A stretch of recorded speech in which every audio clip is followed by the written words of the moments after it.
Bismillahirrahmanirrahim. Assalamualaikum warahmatullahi wabarakatuh.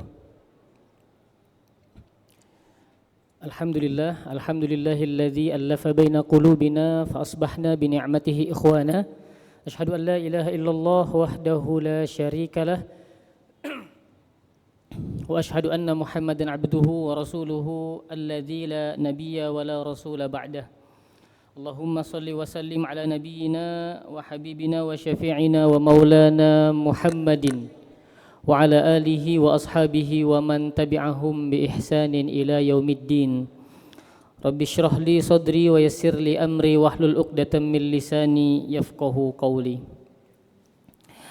Bapak Ibu yang dirahmati oleh Allah Subhanahu wa taala, kita bersyukur kepada Allah karena pada malam yang berbahagia ini Allah Subhanahu wa taala memberikan kita sebuah kenikmatan yang begitu luar biasa.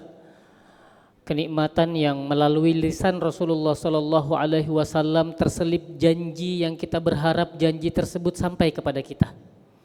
Di mana Rasulullah sallallahu alaihi wasallam mengatakan, "Man salaka tariqan yaltamisu fihi ilman sahhalallahu lahu tariqan ilal jannah." Barang siapa yang mempermudah dirinya untuk dekat dengan majelis ilmu, untuk datang ke majelis ilmu, maka Allah akan memudahkan jalannya masuk ke dalam surga.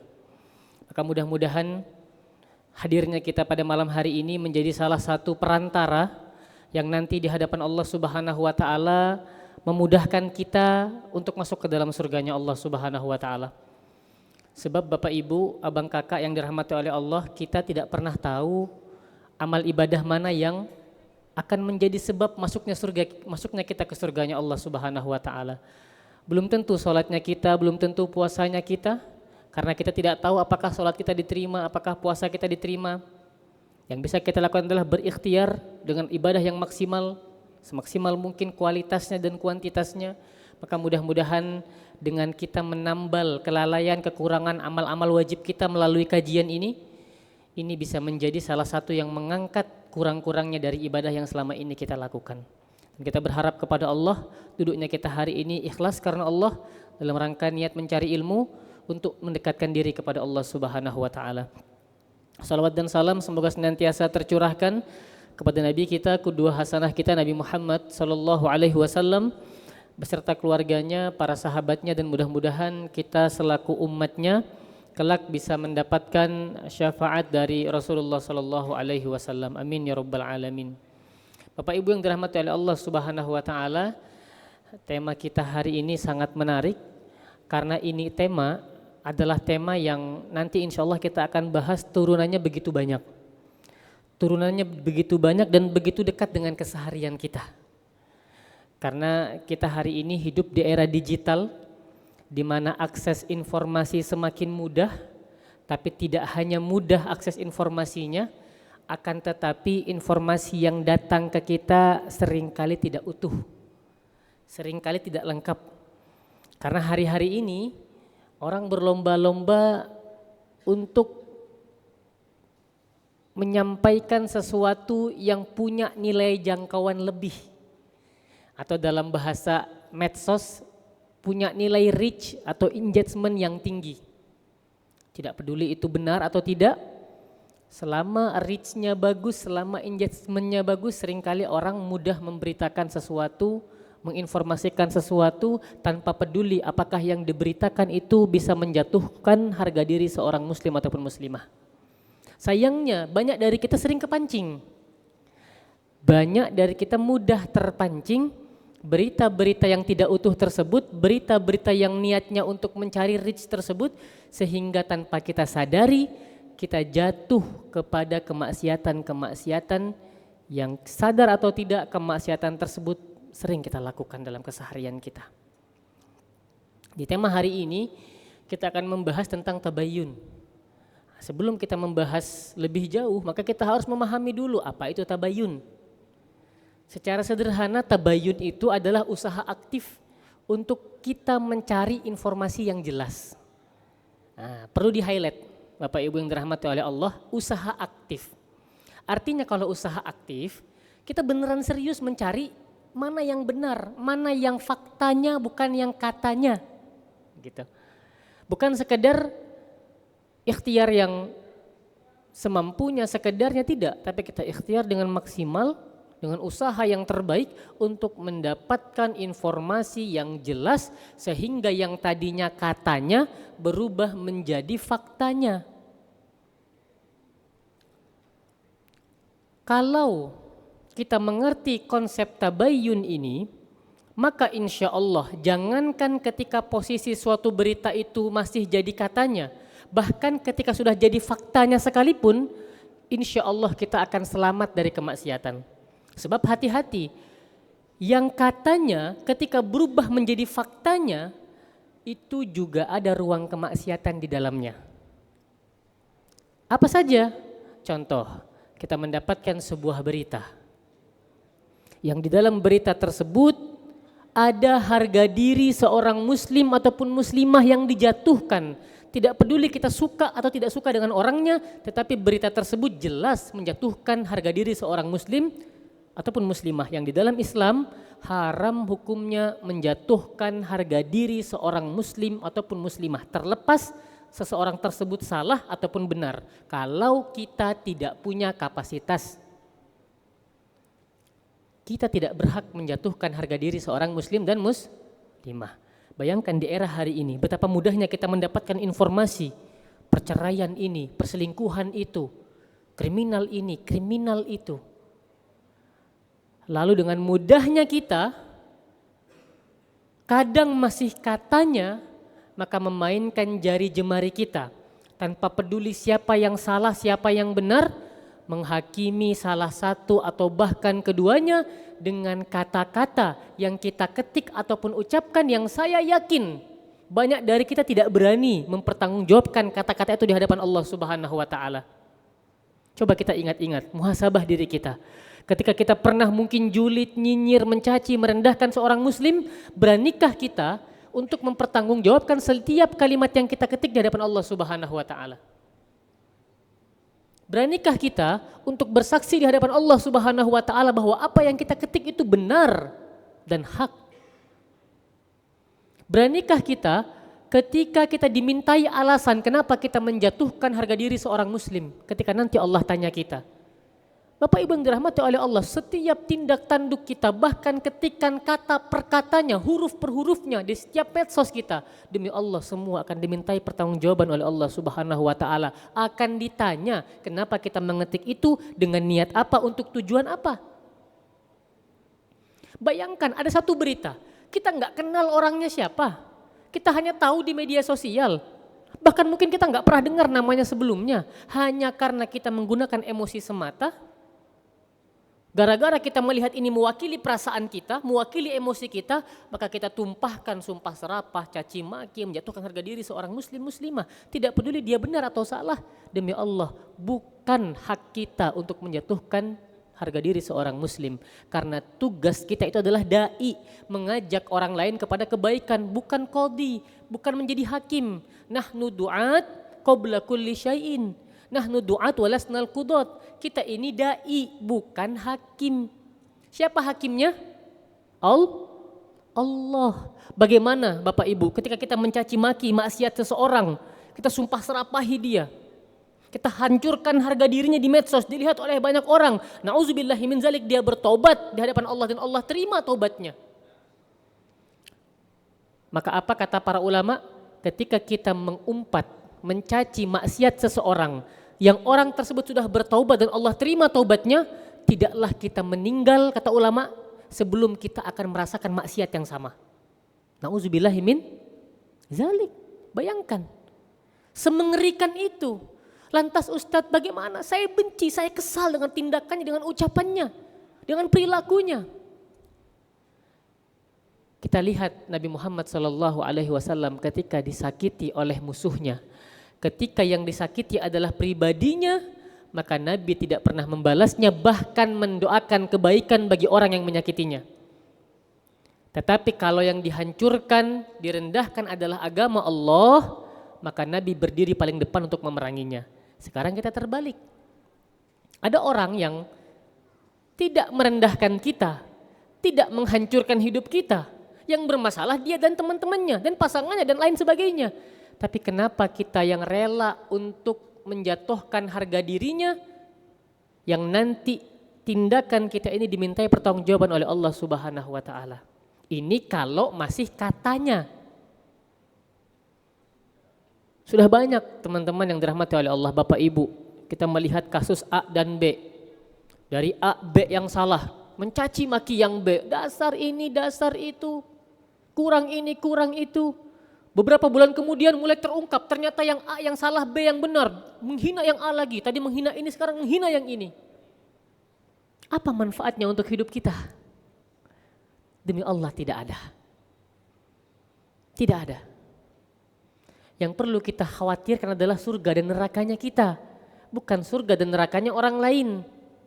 Ketika orang lain punya masalah dan tidak ada sangkut pautnya dengan agamanya Allah, maka jangan masuk terlalu dalam kehidupan pribadi orang lain. Apalagi kita hanya membaca beritanya di medsos, kita perlu mencari tahu informasi yang jelas, yang clear, sampai kita tahu mana fakta, mana kata. Bahkan Bapak Ibu, ketika yang tadinya katanya ini sudah clear informasinya berubah jadi faktanya, pertanyaan saya, apakah boleh kita menjatuhkan harga dirinya? Tetap tidak boleh. Karena jatuh ke dosa berikutnya. Kalau dosa yang pertama tadi yang masih katanya kita bisa jatuh kepada fitnah dan caci maki. Yang kedua, walaupun sudah jadi faktanya, kalau kita mengumpat mencaci maki bisa jatuh kepada ghibah, membicarakan keburukan orang lain. Ghibah itu membicarakan sesuatu yang orang lain benci mendengarnya, walaupun itu benar. Kita bicarain orang nih, orang itu benci kalau dia tahu kita ngomongin itu. Walaupun itu benar, itu maksudnya adalah ghibah. Dan Allah Subhanahu wa taala mengatakan apa? Wala yaktab ba'dukum ba'do. Janganlah kalian saling menggunjing satu sama lain. Kenapa? Ayuhibbu ahadukum ayyakula lahma akhihi maitan fakarihtumuh. Al-Hujurat ayat 12. Apakah kalian suka memakan bangkai saudara kalian sendiri? Kenapa ghibah ini diibaratkan seperti memakan bangkai? Pertama, karena ghibah itu perbuatan yang menjijikkan. Hati-hati. Ghibah di hadapan Allah bukan perbuatan yang ringan, Bapak Ibu. Bahkan dosa ghibah tidak bisa diampuni hanya sekedar beristighfar, enggak bisa. Imam An-Nawawi rahimahullah mengatakan dosa itu terbagi menjadi dua. Ada dosa kepada Allah dan dosa kepada manusia. Dosa kepada Allah bisa diampuni dengan beristighfar karena Allah Maha Pengampun. Tapi dosa kepada manusia harus meminta keikhlasan orang yang kita zolimi, orang yang kita sakiti. Bayangkan, seberat itu dosa kepada sesama manusia. Dan ghibah itu jatuhnya dosa kepada sesama manusia. Bayangkan kita senang menggunjing kesalahan orang lain. Lalu dia bertobat kepada Allah, dia meninggal dalam keadaan diterima tobatnya oleh Allah dan kita belum sempat meminta maaf. Bagaimana jawaban kita di hadapan Allah Subhanahu wa taala? Maka hidup ini bukan tentang perdebatan, bukan tentang ego, tetapi tentang apakah yang saya lakukan adalah benar, apakah yang saya lakukan adalah Allah ridho atau tidak. Menjijikkan. Itulah kenapa Allah mengibaratkan seperti memakan daging ataupun bangkai saudaranya sendiri. Karena menjijikkan ghibah itu. Yang kedua, kenapa ibarat memakan bangkai? Karena seperti bangkai, dia tidak berdaya.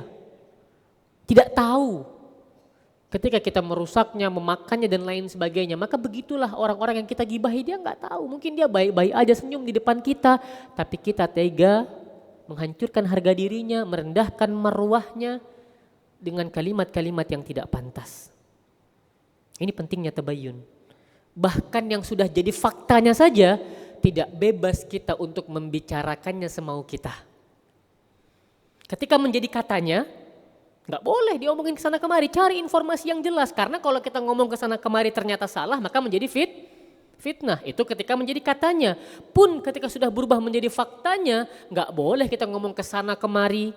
Karena dari fitnah berubah menjadi ghibah. Kan benar Ustadz yang diomongin, memang itu yang dia lakuin, betul, justru itulah kenapa disebut ghibah. Kalau nggak benar namanya fitnah. Justru gibah itu membicarakan yang benar ada pada diri seseorang. Benar dia pendusta, benar dia tukang mabok dan lain sebagainya. Tapi ketika kita membicarakan terus menerus merendahkan harga dirinya di depan orang lain, maka ini menjadi ghibah. Sarana membicarakan keburukan orang lain. Dan ini dilarang oleh Allah Subhanahu wa taala. Dan Nabi pernah menegur Ibunda Aisyah radhiyallahu anha dengan kalimat, apakah engkau mengatakan suatu kalimat yang kalau dicelupkan ke air laut maka air lautnya menjadi rusak? Bayangkan, semerusak itu gibah itu. Rasul mengibaratkan kalimat gibah itu kalau dicampur dengan air laut maka air lautnya akan rusak. Saking merusaknya kalimat-kalimat membicarakan keburukan orang lain.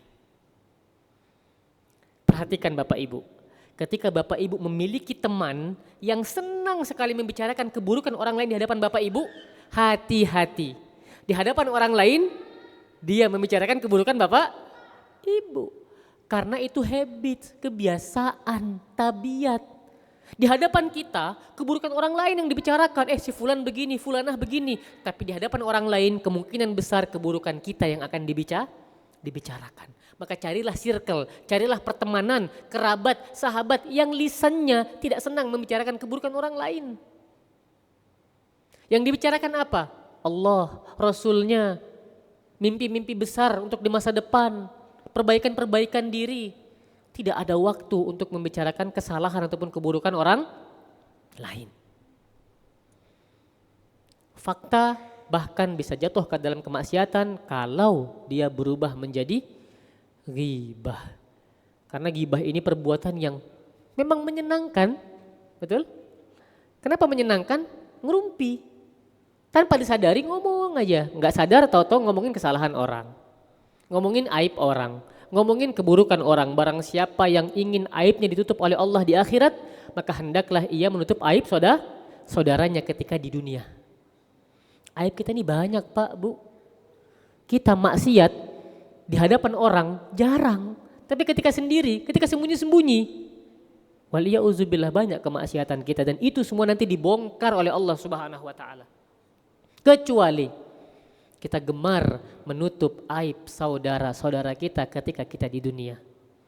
Setiap kali jempol dan jari jemari atau lisan kita ingin berkomentar lebih atas kehidupan pribadi seseorang, ingin mencaci, memaki, mengumpat, menjatuhkan harga diri orang lain, coba kasih waktu 10 detik saja. Hitung 1, 2, 3, 4, 5, 6, 7, 8, 9, 10. Allah ridho enggak ya? Kalau Allah enggak ridho ya udah enggak usah. Tidak semua hal harus kita komentari. Itu kuncinya. Tidak semua hal harus kita komentari karena kita bukan komentator. Enggak perlu semua dikomentari. Gosip artis A komentar, gosip artis B komentar. Ramai komentarnya. Bagaimana kalau kita meninggal dalam keadaan komentar itu masih ada dalam akun diri seseorang dan komentarnya konteksnya itu mencaci, menghujat dan lain sebagainya, waliyauzubillah. Tentu kita pengen meninggal dalam keadaan medsos kita bersih. Karena akan bersaksi medsos itu nanti di hadapan Allah, ditampilkan oleh Allah, ditanya oleh Allah satu persatu. Tidak ada yang lolos dari pertanyaan Allah. Semua dihisap kecuali 70.000 orang yang kata Rasulullah digaransi masuk surga tanpa hisap. Yakin Bu, Pak, masuk surga tanpa hisap 70.000 kuotanya? Ada berapa manusia dari zaman dulu sampai sekarang? Tidak terhitung ya. Kuotanya hanya 70.000 yang masuk surga tanpa hisap. Sisanya dihisap oleh Allah, ditanya oleh Allah, detil satu-satu, dimintai kesaksian seluruh anggota tubuhnya. Inna sam'a wal basara wal fuada kullu ulaika kana anhu mas'ula. Pendengaran, mata, hati, semua dimintai pertanggungjawaban oleh Allah Subhanahu wa taala, ditanya termasuk ketikan-ketikan kita di medsos. Maka konsep mindset tabayyun itu bukan hanya sekedar mencari informasi lalu informasinya disebarkan tanpa pertanggungjawaban, bukan. Tapi konsep tabayyun adalah mencari informasi yang jelas, clear sehingga kita bisa semakin husnuzon dengan orang lain. Supaya kita bisa makin memberi uzur kepada orang lain. Apa itu memberi uzur? Memberikan pemakluman Pak, Bu. Bahkan kalau kita tengah malam lagi nyetir mobil, mengendarai motor, melihat seseorang sahabat kita, tetangga kita berdiri di dekat klub malam, tidak boleh kita berpikir untuk, ini orang habis mabuk nih. Nggak boleh, beri uzur yang banyak. Nggak ada ruginya. Nggak jadi dosa buat kita. Nggak jadi dosa. Kita selalu punya pilihan. Allah berikan kita akal dan pikiran untuk memilih. Fujuroha wa taqwaha. Quran surat apa? Asy-Syams. Kita tinggal milih mau jalan yang fujur, jalan yang buruk, atau takwa wa taqwaha, atau jalan ketakwaan. Kita punya pilihan untuk itu. Itu konsep tabayun. Bukan tabayun, bener gak sih dia begitu? Oh bener ya, diomongin, digibahin. Tidak begitu konsep tabayun, tapi tabayun mencari informasi yang jelas untuk apa? Supaya kita bisa ngontrol diri kita, ngontrol hati kita untuk menjaga prasangka baik kita. Karena yang paling ringan dari orang yang tidak mau tabayun itu adalah berprasangka buruk, pasti itu. Pasti mikir kemana-mana. Orang kalau nggak tabayun paling minimal sebelum ke gibah, sebelum ke fitnah paling minimal berprasangka yang tidak-tidak. Overthinking dengan kesalahannya orang lain, kok bisa gitu. Mencurigai, overthinking, sakit kepala dengan kesalahan orang lain, punya kita waktu untuk itu. Sedangkan baca Quran satu halaman aja beratnya minta ampun. Baca Quran kadang gak sempat ngomongin orang, Masya Allah. Sejam 2 jam, hayu. Siap kita ngomongin orang lain. Kita baca Quran jarang serius, baca Quran kadang sekedarnya, sekenanya. Seenaknya, dengan posisi yang tidak beradab dan lain sebagainya. Tapi kalau ngomentarin keburukan orang di medsos, mata kita fokus, jari kita siap. Bahkan kadang konsultasi sama Ustadz AI. Tolong carikan saya argumen yang jelas untuk mengkonter isu ini. Tanya Ustadz GPT, tanya Ustadz Gemini, ditanya semua. Seperti itu fenomena hari ini. Maka hati-hati Bapak Ibu yang dirahmati oleh Allah Subhanahu wa taala. Panduannya jelas. Man kana yu'minu billahi wal yaumil akhir. Kalau memang kita ini benar beriman kepada Allah dan hari akhir, pilihannya cuma 2. Falyakul khairon aw liyasmut. Enggak ada pilihan ketiga. Berkata yang baik atau diam. Maka sudah tabayun, sudah tahu informasi yang clearnya, sudah tahan diri, jangan bernafsu untuk menjadi informan A1 gitu.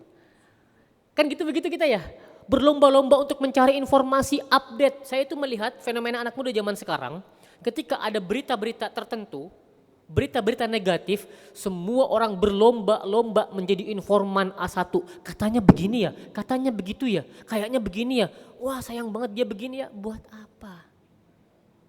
Buat apa? Coba dicek hari itu udah baca Quran belum? Hari itu udah istighfar belum? Hari itu udah zikir belum? Sudah sedekah belum? Kalau belum itu aja dilakuin, tidak perlu mengomentari kasus A, kasus B, kasus C, kasus D. Segemes apapun kita sama kasusnya. Beristighfar saja. Selama kasusnya tidak menyinggung upaya-upaya untuk menegakkan agama Allah Subhanahu wa taala. Tapi kalau ada kasus-kasus yang kasus tersebut bersinggungan dalam upaya menegakkan kalimat Allah, kita perlu terlibat di dalamnya. Ketika agama kita direndahkan, dihina, kita nggak boleh diam, kadang kita terbalik. Ketika ada gosip nomor 1, maju paling depan. Tapi ketika agama Allah dihina, tidak pernah ada upaya dan ikhtiar kita untuk membela agama Allah. Waliyauzubillah. Itu yang pertama, ghibah. Kalau masih katanya bisa jadi fitnah, ketika sudah jadi faktanya bisa jadi ghibah. Maka konsep tabayun itu bukan untuk mencari informasi lalu diungkap kembali ke orang lain, bukan. Mencari informasi supaya kita bisa mengontrol hati kita berprasangka baik kepada orang lain.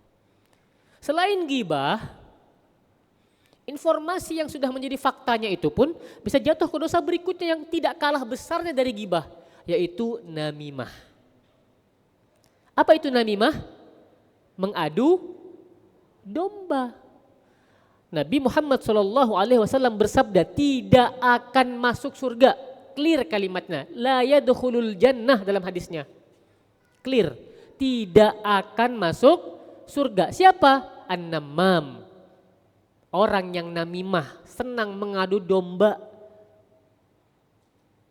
Memang beritanya fakta, tapi berita yang fakta ini dia gunakan untuk membuat orang lain berselisih. Entah apapun alasannya. Memperebutkan jabatan, memperebutkan pekerjaan, memperebutkan validasi dan lain sebagainya. Senang mengadu domba orang lain, senang ketika orang lain ribut, senang ketika orang lain bertengkar. Kayaknya mulutnya gatel gitu kalau nggak ngadu domba. Ke A ngomongnya B, ke B ngomongnya C, sehingga A dan B berantem dan ribut. Kalau Bapak Ibu merasa kayaknya nggak ada deh Ustadz orang yang seperti itu, alhamdulillah, berarti lingkungan Bapak Ibu adalah lingkungan orang-orang yang baik. Tapi dalam dunia hari ini, terutama di dunia kerja, nah silahkan divalidasi Bapak Ibu yang bekerja, banyak sekali orang-orang yang mudah mengadu domba. Untuk apa? Sekedar mendapatkan perhatian, atensi dari atasan. Dia rela mengadu domba rekan-rekan kerjanya supaya terlihat buruk oleh atasannya. Dia lupa ada atasannya atasan. Siapa itu? Allah Subhanahu wa taala. Yang Allah itu punya sifat khabirun, teliti. Allah bukan hanya melihat, bukan hanya mendengar, tapi Allah khabir, teliti, enggak mungkin luput tindak tanduk kita apapun itu. Maka hati-hati. Namimah ini perbuatan dosa yang amat sangat besar sampai-sampai Rasul mengancam tidak akan masuk surga. Maka Bapak Ibu yang dirahmati oleh Allah Subhanahu wa taala, ketika kita berbicara konsep tabayun ini, sebenarnya intinya adalah bagaimana caranya kita yang pertama menahan ataupun belajar mengontrol dan menahan lisan kita. Lisan ini di era hari ini bukan hanya mulut, tapi juga termasuk jempol. Karena jempol hari-hari ini sering menjadi asistennya mulut. Bener nggak? Kita pengen mengumpat seseorang nggak bisa lewat mulut, lewat apa? Jempol. Ngomen, update status, nyindir-nyindir orang. Untuk apa? Untuk apa? Ketika kita merasa ada sesuatu yang tidak baik, maka tugas kita itu bukan menyindir, mencaci, memaki, menjatuhkan harga diri orang, bukan. Tapi kita serahkan kepada Allah Subhanahu wa taala. Minta perlindungan kepada Allah agar kita hanya mengambil sikap yang Allah ridho, hanya mengambil langkah yang Allah senangi, yang Allah cintai. Tabayun itu mengajarkan kita konsep untuk mengontrol lidah kita, mengontrol jemari dan jempol kita. Supaya tidak bermudah-mudahan untuk mengatakan ataupun mengetik sesuatu yang tidak berani kita pertanggungjawabkan. Bukankah begitu diri kita? Setelah komentar yang buruk-buruk, udah. Nggak peduli itu sama efeknya apa. Kita kan nggak tahu ya efek yang membaca seperti apa. Efek psikologisnya, efek jangka panjangnya kita nggak pernah tahu. Belum lagi kalau ketikan kita ternyata tidak sesuai fakta. Hanya mengambil informasi yang setengah-setengah. Waliyauzubillah, jatuhnya kepada fitnah. Maka kita perlu mengontrol lisan kita. Kita hanya berbicara yang baik. Kalau pembicaraannya nggak baik, maka tugas kita adalah diam. Bagaimana caranya supaya kita bisa berbicara yang baik? Bukankah teko hanya akan mengeluarkan isi dari tekonya, betul nggak? Berarti kita perlu mengisi diri kita dengan hal yang baik. Perbaiki tontonan kita, perbaiki bacaan kita, perbaiki apa yang kita dengar. Yang berbahaya dari rendahnya minat membaca adalah tingginya minat berkomentar. Orang kalau makin banyak baca, nontonnya yang positif-positif, mendengarnya yang positif-positif, insya Allah minat berkomentarnya rendah. Dia akan memfilter berkali-kali sampai pada akhirnya berani untuk mengatakan sesuatu atau memosting sesuatu. Dia punya filter, ini Allah ridho enggak ya? Ini Allah seneng enggak ya? Ini nyakitin perasaan orang enggak ya? Dia akan pikirkan berkali-kali dampak dan efeknya. Gitu ya. Jadi kita harus mengontrol lisan kita dengan cara apa? Memasukkan input yang baik, yang positif. Salah satu input positif itu adalah mencari kawan-kawan, sahabat-sahabat, teman-teman, lingkungan yang positif. Sebagaimana sabda Nabi Muhammad SAW, "O kama qol, ar-rajulu 'ala dini khalilih falyanzur ahadukum may yukhalil." Seseorang itu kualitas agamanya, kualitas religiusnya bergantung dengan teman terdekatnya. Nah, ini adalah nasihat penting dari Rasul. Kalau kita pengen melihat kualitas beragama kita, lihat teman-teman terdekat kita. Maka untuk menjaga diri kita stay positif, maka bertemanlah sama orang-orang yang positif. Berteman, cari sebanyak-banyaknya. Supaya apa? Supaya ada yang mengingatkan. Masa iya dari 10 orang baik, ketika ada satu orang yang terpeleset lisannya membicarakan keburukan orang lain, gak ada yang mengingatkan? Masa iya? Minimal ada satu orang yang tidak srek dan akan mengingatkan, insya Allah. Itu fungsi teman yang baik. Juga agar apa? Agar kita membiasakan diri menyibukkan lisan kita dengan zikrullah. Itu cara mengontrol lisan. Zikrullah itu salah satu yang paling afdol adalah membaca Al-Quran. Membaca Al-Quran. Baca Al-Quran itu salah satu ikhtiar kita supaya kita mampu mengontrol ucapan dan lisan kita. Maka insya Allah ketika kita sibuk membasahi lisan kita dengan Al-Quran, nanti Allah yang jaga kita, wasilah bacaan Quran kita. Ada aja halangannya untuk bicarain keburukan orang lain tuh ada aja, nanti Allah yang jagain kita.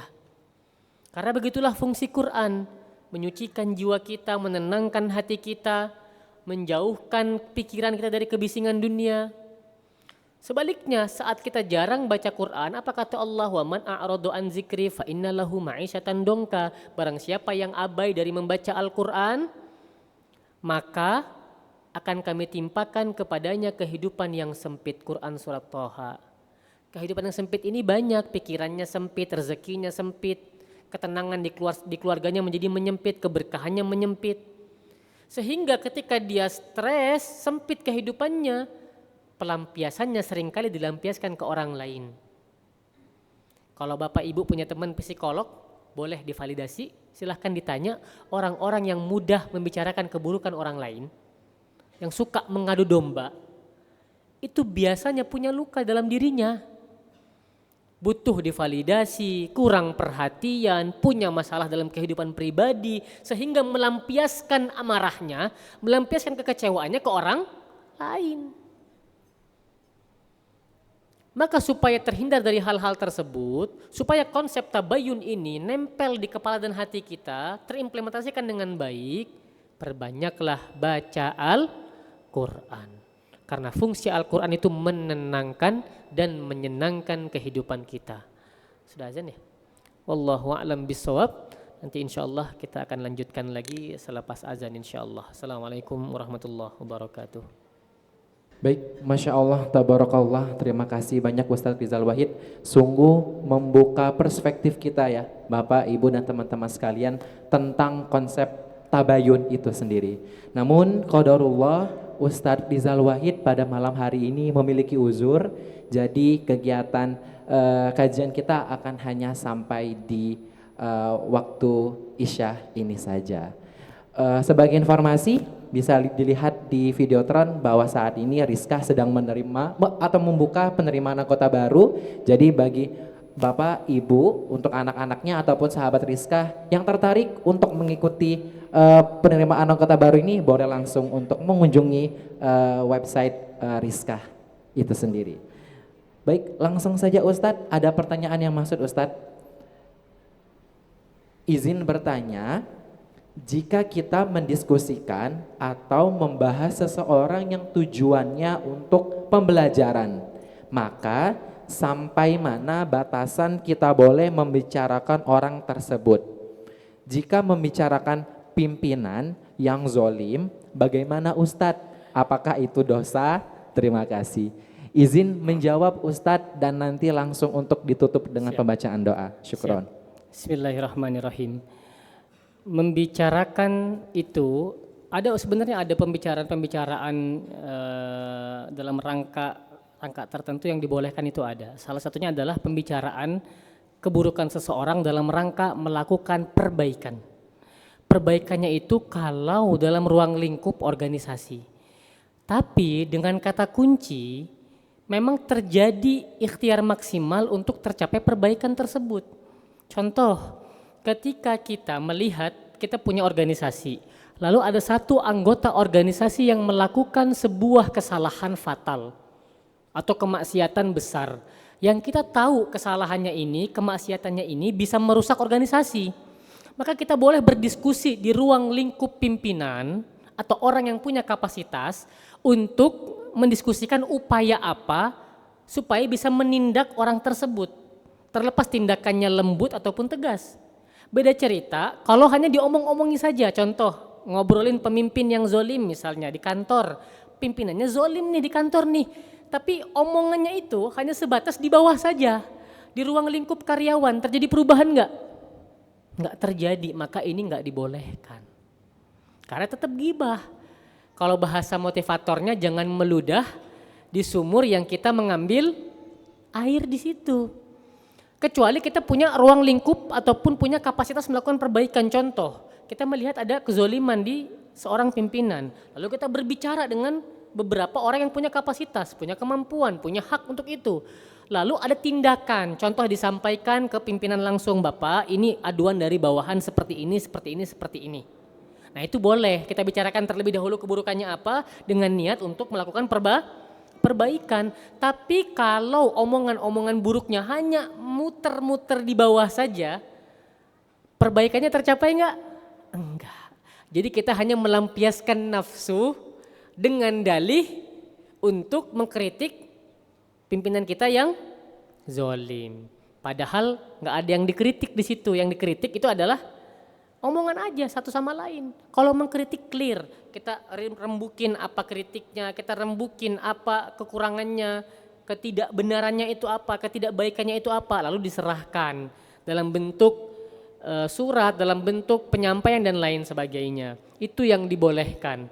Jadi kita membicarakan keburukan orang dalam rangka mencari perbaikan yang kalau nggak dilakukan justru bisa merusak, itu boleh. Tapi hati-hati, jangan tergoda hawa nafsu, jangan-jangan dalihnya pengen mencari perbaikan padahal tanpa kita sadari hanya muter-muter di membicarakan keburukan, tidak pernah benar-benar ada ikhtiar serius mencari kebaikan.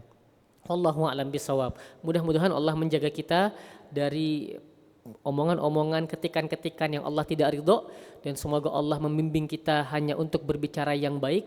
Kalau tidak sanggup, semoga Allah menahan lisan kita dari berbicara yang buruk. Pada penutupnya mari sama-sama kita berdoa kepada Allah, semoga apa yang kita inginkan, kita hajatkan diterima dan didengar serta dikabulkan oleh Allah Subhanahu wa taala. Alhamdulillahirabbil alamin, hamdan syakirin, hamdan na'imin, hamdan yuwafi ni'amahu wa yukafi'u mazidah. Ya Rabbana lakal hamdu wa lakal syukru kama yanbaghi li jalali wajhikal karim wa 'azimi sultanik. Allahumma salli ala Muhammad wa ala ali Muhammad. Allahumma inna nas'aluka bi anna nashhadu annaka antallah la ilaha illa antal ahadus samad alladzi lam yalid wa lam yulad wa lam yakul lahu kufuwan ahad. Allahumma ighfir lana dhunubana wa liwalidina warhamhum kama rabbawna shighara. Ya muqallibal qulub tsabbit qulubana ila dinik. Ya musarrifal qulub sarrif qulubana ila ta'atik. Allahumma tahhir qulubana minan nifaq wa a'malana minar riya wa alsinatana minal kadhib wa a'yunana minal khiyanah fa innaka ta'lamu kha'inatal a'yuni wa ma tukhfis sudur. Rabbana zalamna anfusana wa illam taghfir lana wa tarhamna lanakunanna minal khasirin. Rabbana atina fid dunya hasanah wa fil akhirati hasanah wa qina adzaban nar. Wa sallallahu ala nabiyyina Muhammad wa ala alihi wa sahbihi wa baraka wa sallam. Subhana rabbika rabbil izzati amma yasifun wa salamun alal mursalin alhamdulillahi rabbil alamin. Jazakumullah khairan katsira. Saya mohon maaf sebesar-besarnya karena tidak bisa membersamai lebih panjang lagi. Karena selepas Isya insyaallah akan lanjut perjalanan ke Tasikmalaya. Mohon didoakan semoga perjalanan saya lancar dan tidak ada kendala suatu apapun dan sampai dengan selamat kembali ke Tasikmalaya insyaallah. Wallahu taala alam bisawab. Subhanakallahumma rabbana wa bihamdika asyhadu an la ilaha illa anta astaghfiruka wa atubu ilaik. Assalamualaikum warahmatullahi wabarakatuh.